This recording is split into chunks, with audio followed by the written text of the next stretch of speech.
بسم اللہ الرحمن الرحیم۔ تمام تعریفیں اس اللہ رب العزت کے لیے لائق اور زیبا ہیں جو تمام جہانوں کا بنانے والا اور اسے پالنے والا ہے۔ کروڑوں درود اور سلام ہوں آخری نبی محمد مصطفیٰ صلی اللہ علیہ وآلہ وسلم پر۔ السلام علیکم ورحمۃ اللہ وبرکاتہ۔ ناظرین و سامعین، آج کی ہماری گفتگو کا عنوان سورۃ الممتحنہ کی برکات اور فضیلت ہے۔ یہ سورت قرآن پاک کے 28ویں پارے میں ہے۔ شیطانی وسوسوں کو دور کرنے کے لیے بعد نماز فجر اول اور آخر 3 مرتبہ درود شریف اور درمیان میں 1 مرتبہ اس سورت کو پڑھنا شیطان کے وسوسوں سے نجات دیتا ہے۔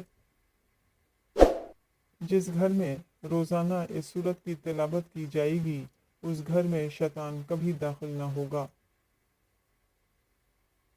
کسی بھی مرد یا عورت کی بدزبانی کو بند کرنے کے لیے اس سورت کو لکھ کر گھول کر اس مرد یا عورت کو پلا دیں۔